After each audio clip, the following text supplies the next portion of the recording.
We got this one, boys.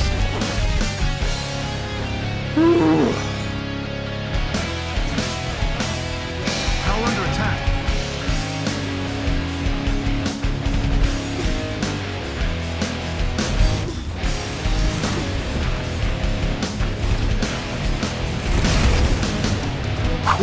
Hello and welcome back to the Reality Check VR video. Today we're going to be looking at Brass Tactics tips and tricks. That's right, I was lucky enough to play in the launch tournament for Brass Tactics where I came down with an amazing victory. Yeah, that's right. That's right, you guys know what's up.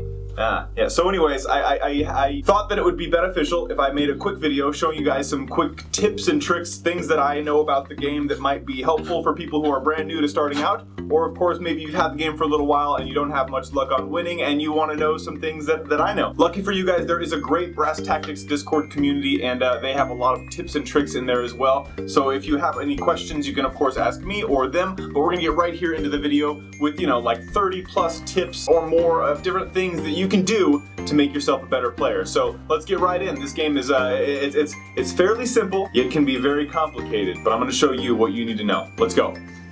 Step 1, take your 3D printed sword out of its case. No. You don't need a sword. You don't need a sword for this, okay? But if you have one, that's always a plus. Okay, first off, the main thing you need to keep in your mind is that ore and gems are key. Ore and gems are key. You need ore to create guys, you need gems to create towers, you need ore and gems to create the second tier guys, so you're gonna want both of those things, which means you're gonna need not only territory, but the right territory. So paying attention to creating towers in the right places is key.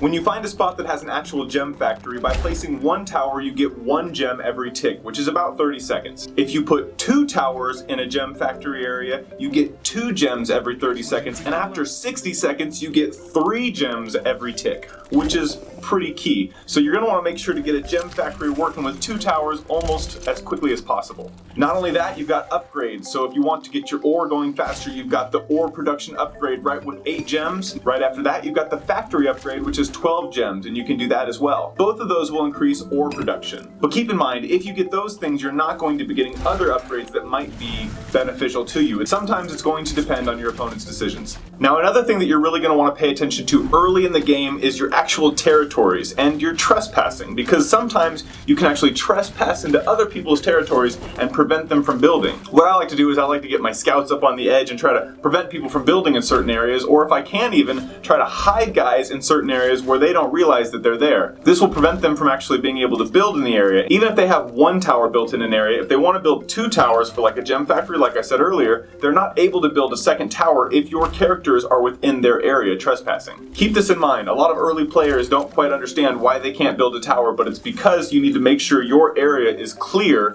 and your actual perimeter is completely clear of any bad guys. No trespassers allowed. Another thing to remember is which armies are better than the others. For example, if you've got a bunch of warriors on the other team, you certainly don't want to go charging at them with a bunch of cavalier, because that is going to be catastrophe. You're going to want to get a bunch of archers to travel at the warriors, or vice versa. But of course, I can't stress enough, one of the things that you're going to want to do when you're playing this game is you're going to want to get your castle upgraded immediately, which means not just 1 upgrade, but 2 upgrades. It takes 2 castle upgrades to get your castle to the second tier.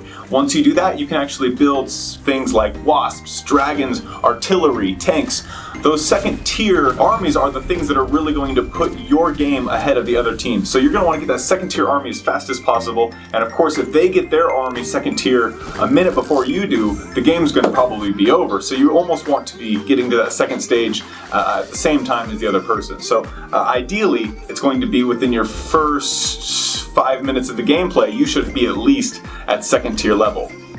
At least. Of course, for each game, there's all kinds of different strategies that you can play. A lot of different people will like to do the quick strike, where they try to just throw scouts out there and get guys built up quick so they can just try to strike the enemy as fast as possible. Other people try to play a little bit more defensive, where they build up their defenses and they just like to, take over the entire map. But you have to remember, the speed in this game is somewhat most important, because if you have the gems, if you have the ore, you're going to control everything, because you're allowed to build your armies faster than everybody.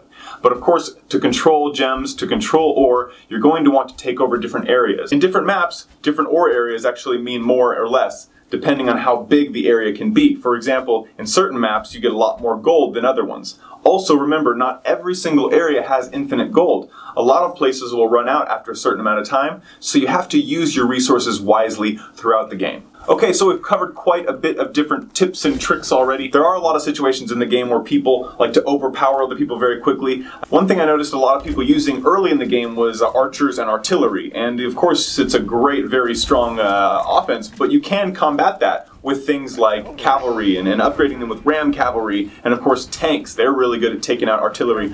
So there's all kinds of different ways. If the offense is, or if somebody who's playing against you is doing something, you can either play defense, or you can actually just counter them by either your upgrades or by building towers of different things that are better than what they have. There are a lot of different ways to play this game, and of course there's a lot of people who are going to play it a lot differently than I, but definitely you want to keep in mind the beginning things that I said as far as controlling your area, making sure you have control over the gems and the ore, and just making sure that you're paying attention to what your opponent is doing, because you can have one great strategy that works really, really well, but if somebody comes in and they try to play it much differently, you'll be surprised. You know, different things can get you. So you always have to be ready for what people are doing.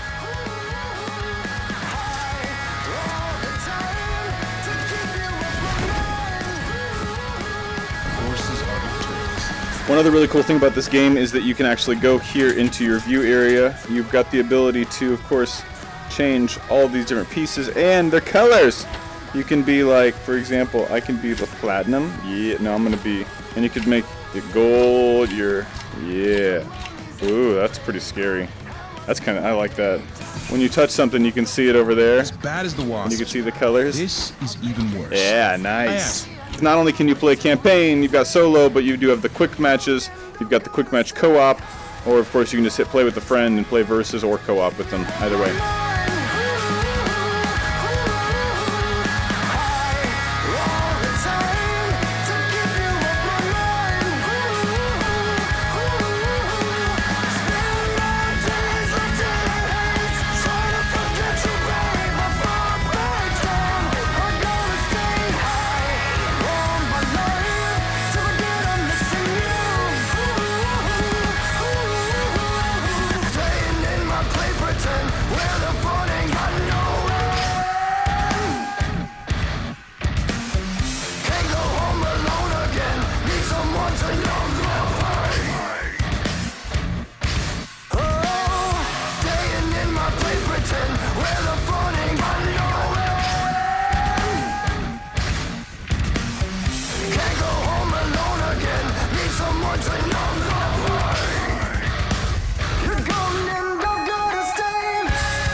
Okay, so here on that table we saw before, you actually have the ability to not only see your items and place them on your custom table here, but you can also read these different things here. So this is going to be key. You're going to want to sit in here for some time and actually read the strategies of the different things and make sure you understand what they're good for. So for example, this airship right here is perfect for end of games when you want to attack their castle. It not only heals your guys, but allows your guys to be, teleported directly to the ship directly when you're like creating new people in a tower.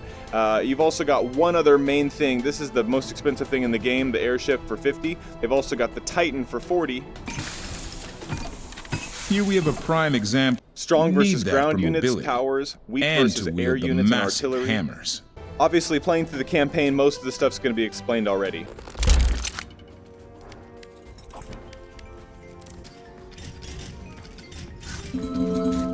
Our castle has improved.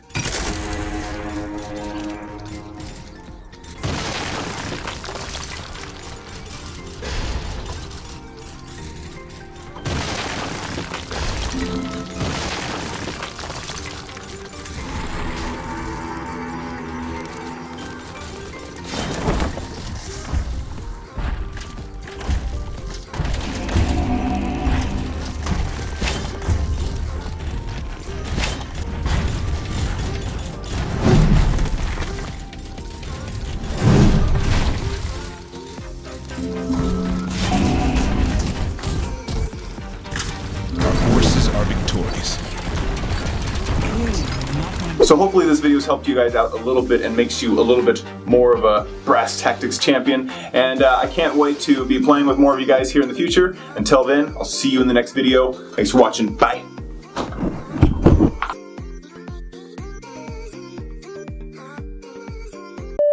You are in lands that rightfully belong to me, and I will have them back, you brainless sack of dog farts.